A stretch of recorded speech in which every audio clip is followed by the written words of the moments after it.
keeping the golden goose laying them eggs, looking after it. Don't take any risks. Thing is, with Anthony Joshua, he's Olympic gold medalist, and in the UK he's a massive star. He sells out stadiums, 70,000, 90,000. Yeah. Huge star. Huge star. The reason I say it's a win-win for Jake Paul is because, listen, if he wins, then he's beating a former heavyweight boxing world champion, certainly one of the best heavyweights of his generation, and of course, a man that is way bigger than Jake Paul. Of course, it's a win. And if he loses, it's still a win for Jake Paul because he had the balls. He was man enough. He was willing to test himself. He would prove everyone wrong, all his critics. I mean, it's come out of the blue, but it's intriguing. And I think from Jake's perspective, I think, he's had a lot of criticism about he is a pro boxer now. The way you want to look at it, he trains as a pro, but, and he's fighting as a pro. They said it's about time he fought some. Joe Rogan and Tyson Fury openly questioned Anthony Joshua's judgment after hearing rumors of a Jake Paul matchup. Both men agree that Joshua and his team seem more interested in chasing big paydays than pursuing meaningful heavyweight challenges. Fury points out that if Joshua truly wants to prove himself, he should be fighting elite names like Fury or Deontay Wilder. Choosing Jake Paul, he argues, feels like a business decision, not a competitive one. Because this is a business at the end of the day. And if I was his management team, I'd say stay away from Fury, stay away from Wilder, and we'll just fight the rest of the people and keep making plenty of money. Why do we need to fight these? Michael Bisping approaches the situation from Jake Paul's perspective and says the YouTuber has nothing to lose. In Bisping's view, Jake has engineered the perfect scenario. If he somehow beats Joshua, even by pure luck, he instantly gains legitimacy that critics claim he lacks. If he loses, his reputation still rises because he stepped into the ring with a former unified heavyweight champion. Bisping believes that all the real pressure sits on Joshua. Anything less than complete domination will raise questions about how serious he is as a top-level heavyweight. Like out there on an island by myself, everyone says the same thing, and he would potentially prove all of those critics wrong. Well, yeah, he would, maybe, unless there's some funny business, right?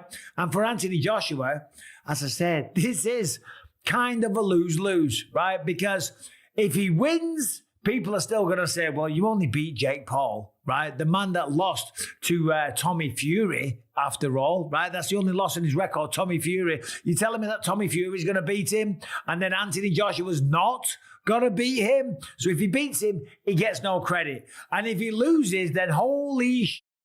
Can you imagine? That would be the biggest downfall of any boxer's career. The reality is, he's not going to lose. There is no way on this earth that Jake Paul can beat Anthony Joshua in a boxing match. That's just a fact, okay? Look at what he did to Francis Ngannou. Francis Ngannou hits as hard as a Ford Escort, going 100 miles an hour or whatever that stat was. Comes from the UFC. He was the UFC heavyweight champion of the world. Has a good go against Tyson Fury, but goes up against Anthony Joshua and gets flatlined. Every single punch that was thrown was landed, and every punch that landed put Francis Ngannou down, okay? So to stand there and think that Jake Paul, who's much, much smaller, who has way less experience, that doesn't weigh anything near him, is going to have a chance, and not to mention the technical abilities. Let's just talk about that. Not to mention the technical abilities or experience. We're talking about an Olympic gold medalist, remember, from back in the day, who's then gone on to become a true British boxing icon or a worldwide boxing icon, let's be honest, right? There's no way that he loses. Joe Rogan also emphasizes Joshua's pedigree, an Olympic gold medalist, one of the most explosive punchers of his era. Rogan says Joshua wouldn't just come to win, he'd come to make an example out of Jake Paul. For Joshua, the fight becomes a statement piece, an opportunity to remind the world what separates elite heavyweights from influencers. Oh my God, if he beat Anthony Joshua, good Lord. Good Lord. I mean, that's a big if, right? I mean, Anthony Joshua, I do not think. Olympic gold Yes. medalist, former heavyweight champion of the world. What he did to Francis Ngannou, I like, know. good Lord. Yes. Do you want that smoke? Yeah, I just think it's all about the promotion or whatever. I have no idea what the actual motivation is for that fight's not competitive at all. Well, it's a dangerous fight. Yeah. Because Joshua's going to try to make an example out of him, Yes. for sure. And will. And will. I mean, Anthony I know. Joshua's one of the biggest one-punch KO artists ever. Yes. I mean, he's a one-punch fucking night-night guy. Yeah. You know, he's a great boxer. Frank Warren is far more skeptical and says the entire conversation came out of nowhere. According to him, Jake Paul is the one aggressively pushing for the fight. Warren argues Jake is tired of being accused of cherry-picking smaller or aging opponents and now wants a matchup that silences critics once and for all. Facing Joshua would instantly change his narrative. Warren adds that no promoter expected such a proposal from Jake's side, making the whole thing feel like a stunt, yet Jake appears determined to test himself against a real heavyweight.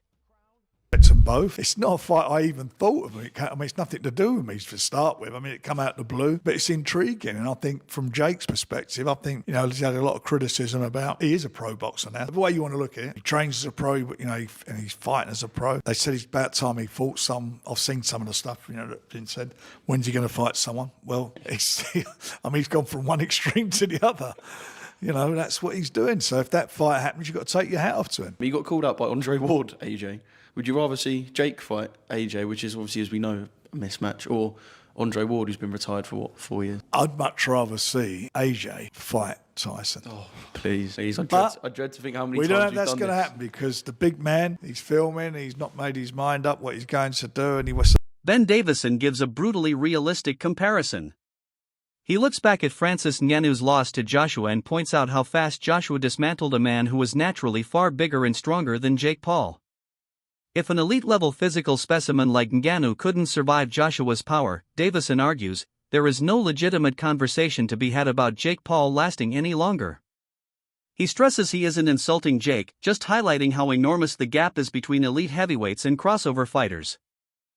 In terms of a fight, Francis Ngannou is one of the most durable men on the planet. And look at what happened there.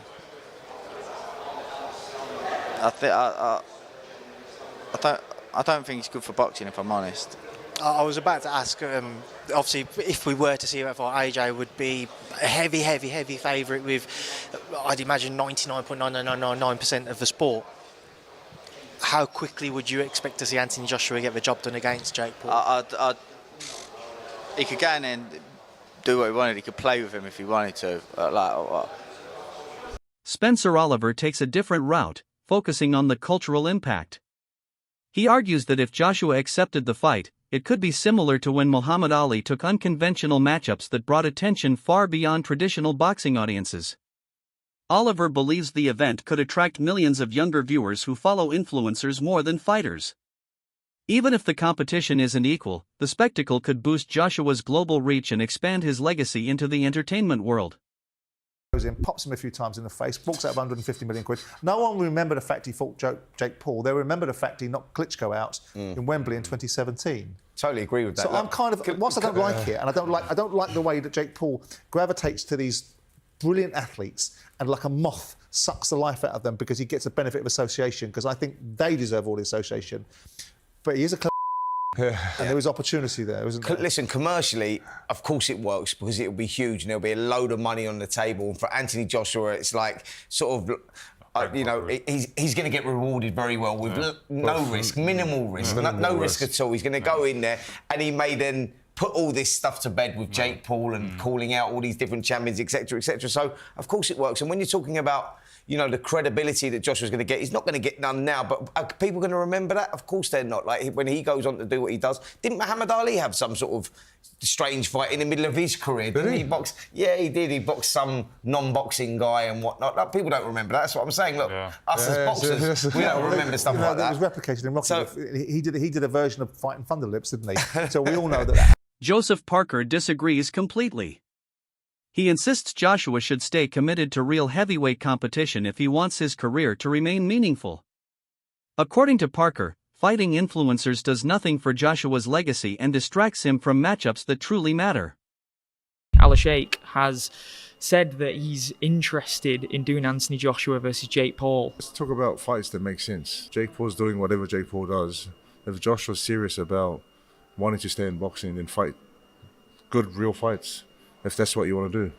I mean, if you want to go down this other road and do this, then that's by all means do it. But it's a different journey and it's a different pathway. I think as fighters who've been in the game for a long time, I want real fights. If I was given the opportunity to fight Jake Paul, would I take it? No. Not even for the money, no. No, I want to be champion of the world. That's my goal. Chael Sonnen warns fans not to get carried away with something that has not been officially confirmed. He says Joshua spent nearly 2 decades building a reputation of discipline and professionalism, and risking that on a fight with Jake Paul seems out of character.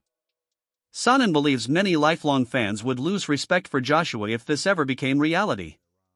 He considers the entire situation a rumor that blew up online, with no solid statements from promoters or either fighters' camp. Done, right? Isn't that what we were all told? And I had reached out to Jake directly.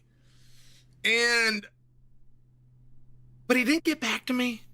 I did get a response, but it was like, you know the response where somebody's like buying some time, or they just want to acknowledge, like they give you a receipt.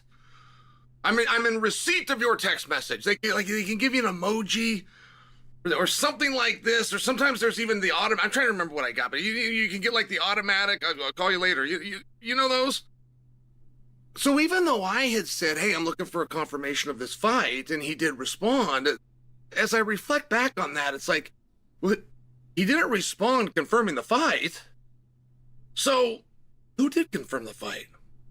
So I went to Helwani, and Helwani thought that it was confirmed, but he was a little lighter in the language than what I thought I remember hearing.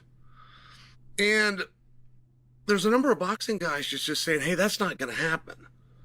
And they had a few details, one of which was being Florida. And the Florida Commission would probably be open to something like this, particularly under the clause of exhibition, and then we'd all have to kind of hear, well, what are those rules and what are those stipulations? But that's reasonable to work with. But we haven't been able to get a confirmation from the Florida Commission, and now we're actually getting boxing guys on the inner circle. We're hearing from some British guys, from some fellow comrades to Joshua that said he wouldn't do that fight. He just wouldn't do that fight. That people would lose respect for him. That he has carried British boxing. This was one guy talking, but the guy said that Joshua has carried British boxing for 2 decades. And that while carrying British boxing on his back, if he was to go over and do a spoof fight against a YouTuber, now I don't look at Jake Paul that way. I look at him as a badass. I understand how greatly he is outmatched. I understand the lack of experience in comparison to Joshua. Believe me, I get it. But I don't dismiss him as a YouTuber, right? Look at him as a guy that went to the distance with Tommy Fury, not for nothing. So when I'm listening to this gentleman talk, it does make me think, hey, Simon Jordan is the bluntest of them all. He calls the potential fight stupid and completely detached from real boxing. Jordan acknowledges the money involved, possibly one of Joshua's biggest paydays, but argues that boxing should be more than just financial deals. To him, this matchup insults fighters who work their entire lives to reach Joshua's level. Every time elite athletes choose influencers instead of true contenders, Jordan says, boxing loses part of its integrity. For a fight between Anthony Joshua and Jake Paul in December. What does it tell us, Simon? Does it tell us more, as I said in the introduction, about the falling star of AJ or the rising one of Jake Paul? It tells you that there's a huge opportunity for enormous amounts of money to be generated around a fight that really has no integrity behind it in terms of as a fight, but in terms as a media spectacle and entertainment opportunity. You've got a very talented YouTuber that's built himself into a massive influence with huge following, and you've got a former 2-time champion of the world that operates at a very high level of engagement. Whether he's a high level of performer anymore is a different discussion. So it becomes about how much can this fight generate, how many eyes on the prize. I mean, I spoke to his very close friend Michael Jarman about this very fight about 3 or 4 months ago, and he was like, "Oh, what do you think?" I said, "What difference does it make? Oh, it would potentially jeopardise his legacy. His legacy's sealed. You cannot undo the fact. Whatever you think of Anthony Joshua, It might as damage a fighter, it. I don't think so. What it will do is increase his Yeah. bank balance. But I don't think. I think in the great. I mean, it didn't damage Muhammad Ali's reputation to go in with a sumo wrestler, did it? No, but after, when Joshua was at his peak, Simon, if I had said to you there and then, do you know what? Maybe in December 2025, Anthony Joshua will fight a YouTuber.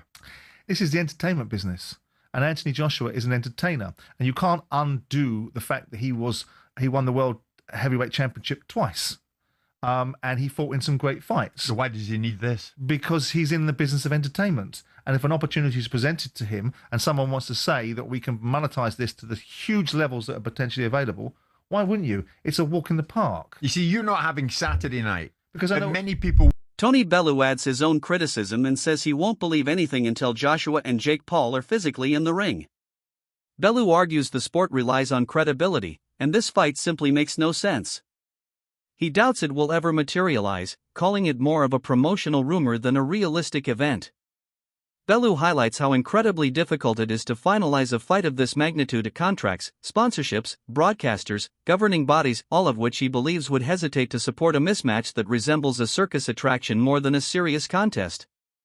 Done yet, but very, very likely. 8-rounder, going on, the reported figure is £70 million. When you see it unfold, what's your thoughts? I don't believe a single thing until literally I see them in a ring together.